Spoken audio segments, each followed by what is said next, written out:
So let's get to the teams in the top 8. Carlton, a team that was in the top 2 for a lot of the year. The team that was supposed to be challenging the best team for a lot of it, which was Sydney.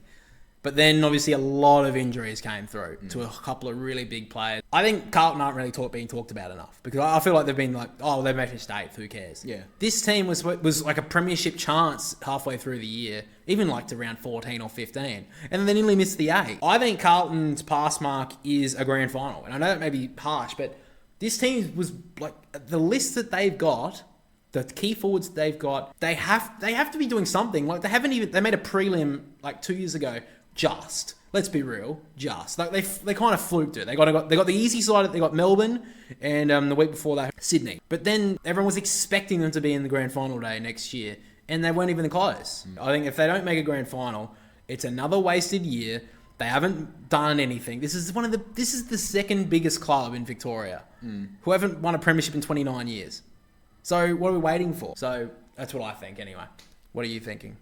I think their pass mark is the top 4. I don't know if they do it. The fact is that they just let go Owies. They let go Kennedy. Who are their like role players. They let go Jack Carroll. Yes, he wasn't in the team very often, but I think he could play a good role for him. Walsh being back into that team, he just didn't have the preseason last year. That could help them a bit. It's been like this for a while. Yeah, I think, and they're also relying a lot on a Jesse Motlop type, which he hasn't shown anything. Yeah, on their small forward. So if Kerner and Mackay don't fire, which is very rare, or they get injured, which we saw last season, and they were literally chucking magnets everywhere, trying to figure out how they're going to structure up this forward line. Next up, though, we get to Hawthorn. So what a team they turned out to be. 0-5 at the start of the season, getting all the way to semi-final night. The favoured team of the AFL for a lot of people. The bandwagoners. And then Port Adelaide ruined it. And then, didn't do much in the prelim. But anyway, Hawthorn, I think semi-final. I mean, I had it a prelim at first. But I think if they can win a final, they do the same thing again. I think that's a pass mark for me personally. Because I think that they need... I do think the recruits of Battle and Barras are great, obviously. I think that's pretty obvious. I still think that their forward line can be a bit shaky on their keys. I mean, Cho had a good year, but didn't have a great year. I feel like their smalls were very inconsistent. He can have a good year and then just leave it. And Deer obviously was in the team for a lot of it because Mitch Lewis was out. Interesting to see how he goes. Mitch Lewis would be a great inclusion if he can get on the field. It's always been his problem though. And Jack Gunston, another year into him, we'll have to wait and see. But the Mosquito fleet of their small forwards, another year into them, we'll see how they go. Jack Ginnivan was obviously great for a lot of it. I think semi-final though. I don't want to go prelim because I don't think that they. I think there's a little bit of part of an overachieving. I know people can say like, oh, well, they got a massive season that they had. They can do it again. I think they've still got a lot of holes in their midfield. They have a great first 3. But as we saw in that, I think in that semi-final against Port Adelaide, Will Day, they did scrape in past the elimination final, but 2 weeks in a row without Will Day hurt them. Yeah, I think. Yeah, and I think he's so useful for them, but I still think that they missed out a little. They still need another one to come through. So we'll see how they go. Maybe Connor McDonald can go through there a little bit more this year, or who knows, even maybe Jack Ginnivan if he can. But that's the next step. I think that they can take one more year. I think they've still got such a young team that Barras is quite older, but I still think he can wait another year. He's still got 3 or 4 years left in his career, and Josh Battle's quite young too. So they don't have to be any bit better than that. I think semi-final's pretty fair. I'd probably say the same. I think also I can't really predict how I can't really see what their fixture was like this year. I think it was a bit easier than what they probably will get this year. They probably will have to get a... They did have a pretty hard one based on the top 4, like based on a team finishing bottom 4. Yeah. Based on that, but obviously they beat that in spades anyway. Yeah, I think it's just going to be interesting. Will all these small players, these first, second, third year players be able to back it up again? I think a lot of this year was built on spirit and the youth that they had. And the momentum. I just think that the momentum, like last year with Carlton, they went all the way to the prelim. Then they used a lot of their momentum and then injuries hit them. Yeah. Will injuries hit Hawthorn and derail it? I think a pass mark's winning a final, getting to the semi-final. Yeah. Next up, 6th spot was the Western Bulldogs. Okay, so... here we go. It's like the same trade every year, isn't it? Well, I said last year that they should be making a top 4, I'm pretty sure. Yeah, I said finishing top 4. And if they didn't have stuff around at the start of the season, they would have been there. And then they played in a final against a spirited team like Hawthorn, and they got smashed. And a lot of players didn't have their best games. Bontempelli obviously was weirdly played forward when it didn't seem to have had an injury, so that was weird. Ugle-Hagan had 3 touches against a defence that was very small. For me, personally, I think, to be honest, I think they should be making the top 4. I know it's probably a big call for a lot of people. I mean, they lost Jack McRae, who wasn't even in their best team anyway. Caleb Daniel, again, the same. And then Bailey Smith, who wasn't even in their team. So basically the team that they're going into this season with basically is the same team that they're going into next year. Well, it's a team that Beveridge didn't want to play anyway, because he didn't want to play McRae. He didn't want to play Daniel. He didn't want to play Smith in the right role he wanted. Yeah. That he had. Well, he didn't had play the any right teams for the to. last 18 months anyway. Yeah. So they're walking in with the same team. They didn't really do much I think Matt Kennedy's a great get for them, by the way. I think that's a very good get for them. He does add a little bit different to their midfield that they're so much more attacking than defensive. But I think top 4 though, they've got a list. Like if they're not going to do anything with it, like they've got one of the best, some of the best key forwards in the game, some of the best half backs in the game, very good midfield. I mean, if they're not going to go hard for a recruit and they're not going to improve anywhere else, they must think that they're pretty good up there. To be honest, they got rid of the scraps. They got rid of the scraps that Beveridge didn't want. That's a top 4 team. That's a top 4 team.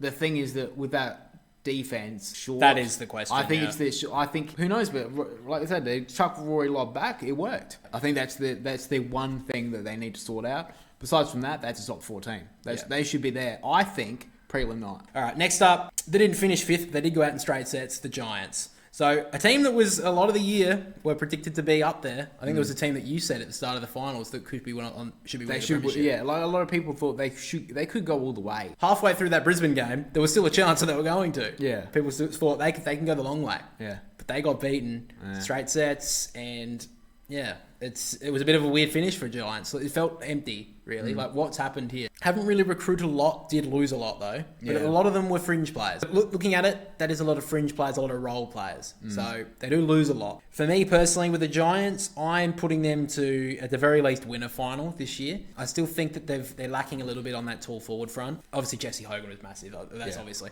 but they still lack that second one. I feel like Jake Riccardi never really took that role. Cadman, I think, sort of did it late in the year. He just if he can put a full year in, they can do something. Yeah, I feel like it showed that pre-season that everyone was raving about did show towards the end of the year. So I think that he's definitely that one to take that role. For me, I think a winner final is fair enough. I know that may be a bit low because of how well they did. I think that there's still a bit of improvement to come through the Giants. Yeah, I'm probably going to say the same. I think. So we're both saying around top 4 winner final. I think top 6 is a pass mark for the Giants. Yeah. Up next, we get to Geelong. So a team that, a lot of people didn't really expect to jump up this year with a lot of older players still there. You always think the cliff is there for Geelong, but it just never seems to be, does it? And in the end, in the recruiting front, one of the better players in the trade free agency period, Bailey Smith, he'll come in, he'll have a full preseason, he'll be one of the best midfielders in the comp, by the end of the season, I think. I think he's going to be one of the best. I think he'll be number 1 recruit by the end of the year. I know it's maybe a big call, but they'll play him where he's fucking supposed to be playing. He's one of the best players after the 2021 final series. I think he'll have a pre-season. He'll be massive. I think that they can go to the grand final. I think they've still got so many experienced players. People keep on forgetting. It feels like a lot of times people forget they've still got so many experienced players. Like Dangerfield's still there, Cameron's still there, Stewart obviously. They are bringing some young ones through, but I still think that they made a prelim. They're planning for the now. Yeah. Bailey Smith, I think, just adds to that. So I think a grand final for Geelong. Yeah, I think about right. I think because also they've got more games at GMHBA Stadium this year or next year. Hawkins didn't play the finals, and Neil didn't really grab it. Yeah. But I think another preseason he'll do that. Smith being in that team, Jack Martin, I think is an interesting player.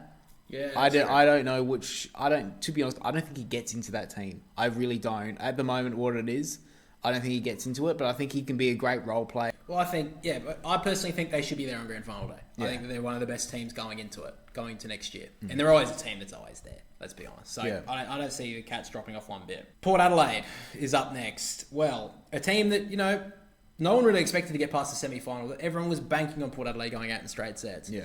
They went on, they won against Hawthorn against the odds. everyone gave them a bit of a chance against Sydney because they have a very good record against the Swans and didn't really show up on prelim night.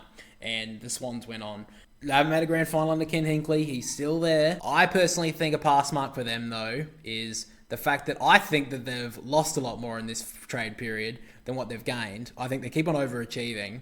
So I think to win a final next year is good enough. I know that may be a cop-out for a lot of Port fans. I think you'll probably go harder on them because you'll be like, oh, they meant to make a grand final. They haven't. I think that this team, this is a prediction for me, is outside the top 8, I think, personally, for Port Adelaide. That's just me early on. I think a pass mark for me, a team that's lost a 2-time All-Australian defender, don't really have a lot of... Their defence is still so weak. Their forward line is borderline taped together. I mean, they delisted 2 of their small forwards who were playing in those finals. So they have a taped together forward line. I don't think Jack Lukosius really moves the needle for me. Their midfield's obviously their one wood, and that's always going to get them through a lot. They'll get them through against the bottom 10 teams. I personally think that a win in a final, again, would be a pass, because I don't think this team can compete for a grand final. Do you think winning a final will save Ken Hinkley's job, though? No, but I don't think that... I think they've already written him off anyway. I think they're just getting him through his contract. I think, to be honest with you, I know that's his pass mark. Yeah. I think that's Ken Hinkley's pass mark to keep his job, to win the flag. I don't think they'll do that. And I don't think they can do that. Pass mark for Ken Hinkley to save his job is to make the grand final. But I think you're right, he's already lost his job. They're just trying to get him through the contract because they don't want to pay him out. A pass mark for Port Adelaide is probably to win a final. That's not going to happen because that defence is so bad. That forward line's makeshift at best. Understandably, people would say they have to make the grand final, which I get. But I don't think that list does win it. No, it doesn't make finals. It doesn't. Sorry, it doesn't. I don't think it even wins a final. I think if this same team was in Essendon colours, do you think this team should make? Do you think that team would be making the grand final? I don't think it would be. No. So I don't think it should be given that same point. Next, we get to the grand finalists. We'll start with the Swans. I think that they need to win the flag. They've made the grand final in 2 of the last 3 years. They've been smashed in both of them. They have some of the best midfielders in the comp. Their defense is good enough. I don't think it's the greatest, but I think it's definitely good enough. It always holds up. You know what you're going to get with the Sydney Swans defense every single week. They're the ham and cheese sandwich of defenses. It's not the greatest meal, but you know it's good. You know a ham and cheese sandwich is going to get you through. Okay? That's the Swans defense. Their forward line, it is a question mark, yes, but it should be good enough to kick you a win and score most weeks. With that midfield, it's one of the best midfields in the comp. It's got so many strings to it. Heaney, Mills coming back, I think is going to be massive for the Swans as well. I think they should be winning the flag. If they get to the grand final and lose, it's a failure. I'm sorry. Because I think you're right, though. I really do. I don't think they can use the 3-pronged tools. I really don't. I think it has to be 2 of them and Caden Cleary. I think that's your forward line. I think it's probably Logan McDonald and Hayden McLean. Joel Amartey probably gets pushed out, unfortunately. Yeah. But I think the age of 3 tall forwards is really over now. Sydney have to win the flag. Yeah. As a pass. With that team, you just has to. And finally, we get to Brisbane. Flags, obviously, finished from 5th spot to win all 4 of their finals, go all the way. Fairy tale story for a lot of people. If it wasn't for the fact they're playing Sydney in that game, I probably would have been pretty happy with it. I think most people were pretty happy with Brisbane winning the flag. Yeah. Do you think that... I personally don't think their pass mark is another flag because Joe Danaher's gone. And I know you make a point like, one person doesn't win the flag. No, he doesn't. But it's the structure of him being It's the structure of So Sam Day hasn't gone there yet. I'm interested to see if they do eventually pick him up. I feel like they will. Yeah. He'll be good enough. I just don't rely on Herrick Hipwood to get you the flag from this point. And at this point, he is going to be your focal point because Joe Danaher's not there. And a pass mark for them will be a grand final. I think that's fair enough. I don't think it's win the flag. I think it's a make the grand final. Because, the thing is, you made it. You should be able to go again. This team hasn't dropped. They're not going to drop off massively. The thing is, they've still got enough young youth and whatever. They're not on the cliff like Collingwood or whatever. Yeah. They've got enough there that they can keep on rolling on, which is good. That's very good. And Chris Fagan's a great coach. And when you have a coach that you play for, look at Port Adelaide, you can go a lot of places. Yeah. You may not be able to make the grand final, like Port Adelaide's case, but Brisbane, they show that they love the guy. So they'll do anything for him. I think it's winner. I really do. Again? I think it is. I think it's one player. They've got 20 25 plus weeks to figure it out. They're going to get Ashcroft, won the bloody Norm Smith. It's going to be an amazing year. Kadeem Coleman coming back into that team. If that team doesn't win the flag, it's a failure. Yeah, I really think it is a failure. And I get that, but also it is the key forward. Like if you took, but the amount of times that people say is that Danaher, that's just a Danaher moment.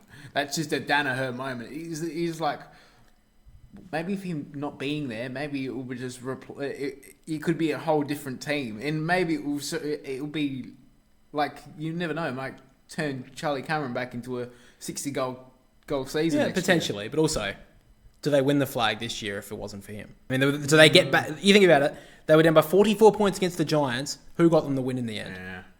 So that's the thing. I still think that's with the amount of time that Chris Fagan has, he'll have a plan. All right. With him, and I think winning the flag, if they missed the grand final, like a lot of premiers have recently, it is definitely a failure. Okay. They have to be their grand final day. And you think they have to win it? Yes, I do think they do.